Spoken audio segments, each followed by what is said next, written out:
Eu chamo Maria Luísa Maduro, eu estou fazendo o segundo período de Química no UFMG e hoje, através desse vídeo, juntamente da Virginia Guimarães e do João Vitor Filardi, estaremos apresentando as regras em relação à segurança dentro dos laboratórios de Química. Nós vamos pontuar as regras relacionadas à conduta pessoal, né?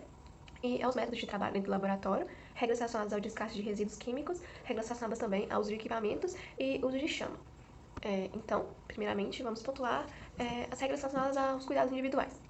Bem, é muito importante que cada pessoa ela tenha completo os seus EPIs, que incluem o jaleco, óculos de segurança, calçados fechados, cabelos presos para quem tem os cabelos mais longos, né?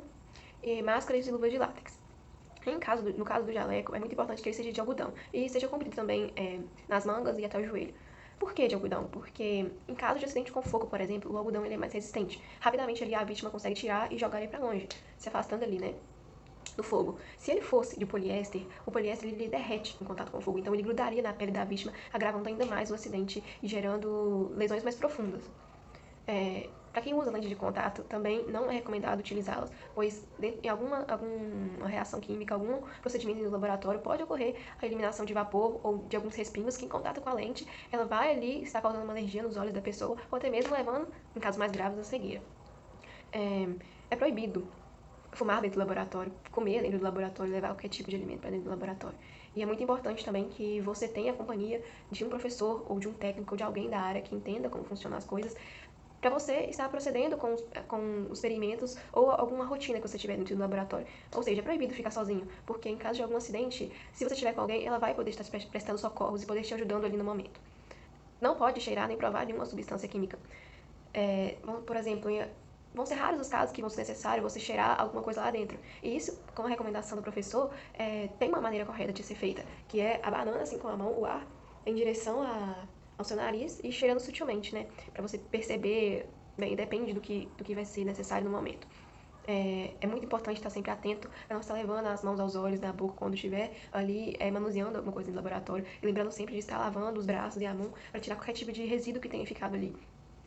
No laboratório é muito importante ter cautela, ter atenção a tudo que vão fazer, porque dependendo do que você estiver mexendo, o mínimo desvio, a mínima perca de atenção ali pode levar a um acidente e vai colocar a sua vida e a vida de outras pessoas dentro do laboratório em risco. Né? Então é importante planejar, ter o roteiro, ter lido bem o roteiro, saber o que você vai fazer lá dentro, ter tudo muito bem organizado. Né? E em caso de acontecer algum acidente, é importante que todo mundo conheça muito bem o laboratório, saiba onde estão as saídas de emergência, saiba onde ficam os extintores, onde fica a caixinha de primeiros socorros, onde fica o chuveiro, o chuveirinho de lavar os olhos também. E também, para a segurança, é importante que cada pessoa conheça os símbolos, né? Eu coloquei aqui alguns símbolos que eles dizem respeito a reagentes ou até mesmo alguns equipamentos. Bem, temos, por exemplo, aqui símbolos que indicam se aquela substância é tóxica, se ela é comburente, se ela é irritante, né? E também coloquei o diagrama ou diamante de Rommel, que é muito importante. Ele fica em reagentes ou então até mesmo em resíduos para descarte. E ele indica, né, o nível ou grau de risco de vida, inflamabilidade, risco de específicos ou de reatividade. E ele vai de 0 a 4. Né, nesses losangos, nessas cores aí, vermelho, amarelo, branco e azul. E ele é muito útil, porque rapidamente você pega ali o reagente, você dá uma olhada no diagrama, consegue detectar o risco que ele vai oferecer ali para o experimento ou para o que você vai realizar. Meu nome é João Vitor Filardi, sou estudante do segundo período de Química e vou apresentar algumas regras acerca dos métodos de trabalho no laboratório. O laboratório deve ser mantido em perfeita ordem, tendo as bancadas sempre limpas com a menor quantidade possível de reagente, ter sempre rotulado os frascos de reagente, as soluções e as amostras coletadas ou avaliadas. Proteger o rótulo dos frascos de reagente, evitando escorrer líquidos em sua superfície. Nesse sentido, é sempre aconselhável segurar os frascos com a palma da mão sobre o rótulo. Sempre recolocar as tampas nos frascos quando eles não estiverem sendo utilizados. Limpar qualquer derramamento de produto químico e proteger-se para essa limpeza usando materiais e recursos adequados. Nunca jogar água em cima de qualquer produto. No caso de derramamento com ácidos e bases, neutralizá-los antes de proceder à limpeza. Em qualquer preparo de soluções, nunca adicione água direto no ácido, mas sim ao contrário.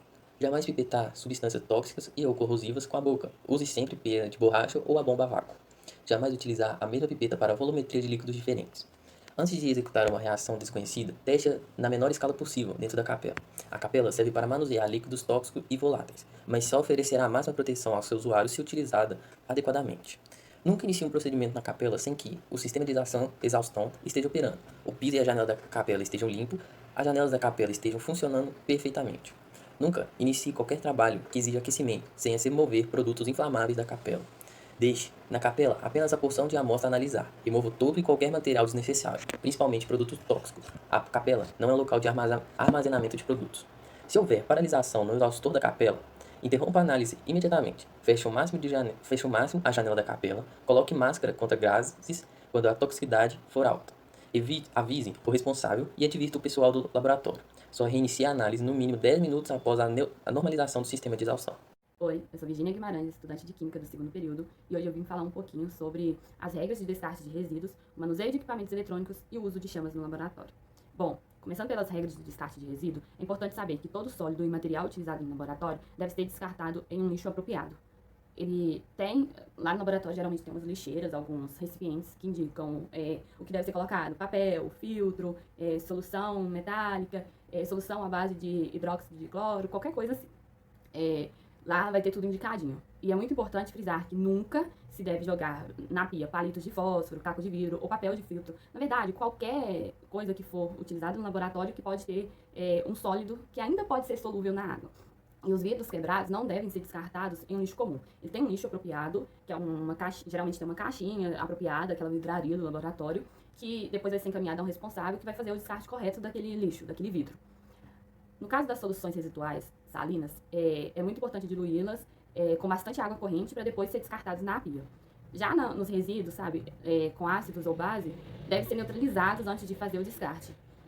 Nas soluções de metais e metais pesados, não podem ser descartados em momento nenhum na pia. Eles devem ser guardados em um frasco, geralmente vai ter um frasco lá no laboratório, escrito o nome, e ali você vai virar a sua solução, que vai ser descartada, que depois vai ser feito um tratamento dessa solução para que não haja contaminação de nada. O mesmo vale para os reagentes orgânicos, para os reagentes tóxicos. O correto é jogá-los nesse recipiente apropriado para coleta, e depois vai ser feito um tratamento, uma recuperação de todo o resíduo. Agora eu vou falar um pouquinho sobre as regras de manuseio dos equipamentos eletrônicos e o uso de chamas.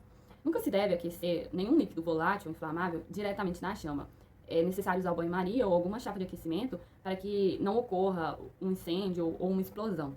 E alguns equipamentos, como o bico de Brewster ou chapa aquecedora, é necessário verificar se não há nenhum vazamento, nenhum líquido inflamável perto, exatamente para evitar esse tipo de acidente, evitar uma chama ou uma explosão mesmo. E outra coisa muito importante é que todo equipamento que estiver aquecido deve ser sinalizado. Deve ter um aviso escrito assim, aquecido, porque às vezes a pessoa encosta sem querer, às vezes a pessoa derrama e não percebe, e acaba gerando fogo, acaba queimando, fazendo queimadura na pele mesmo. E sempre que usar esses equipamentos como chapa aquecedora, bico de Brewster, é necessário, após o uso, desligá-lo, porque a gente nunca sabe quando é que a outra pessoa vai usar. Pode ser que ela use naquele exato momento, pode ser que ela use muito depois. Então, é sempre importante, terminou, desliga. Outro ponto importante é o que eu já disse, de nenhum equipamento eletrônico deve ser deixado após o expediente ligado. É sempre importante verificar se foi feito o desligamento correto desses equipamentos para evitar algum tipo de acidente. E não se deve nem operar, nem instalar equipamentos eletrônicos em nenhuma superfície úmida. Porque às vezes a gente acha que é só uma água, mas na verdade não, pode ser um álcool. Então é importante a gente sempre prestar atenção no que está ali para ver se está úmido ou não, porque às vezes tem um fio com mau contato, aí gera uma chama, e aí é muito perigoso, né? A gente sabe disso. E outro pontinho importante é sempre que for ligar algum equipamento eletrônico na tomada, verificar a voltagem, se é 110, se é 220, e olhar a tomada adequada para que não ocorra uma explosão ou fogo, né? É o maior medo do laboratório, é o fogo. Porque ali sempre tem muito resíduo inflamável, então é sempre importante prestar atenção nessas etiquetinhas.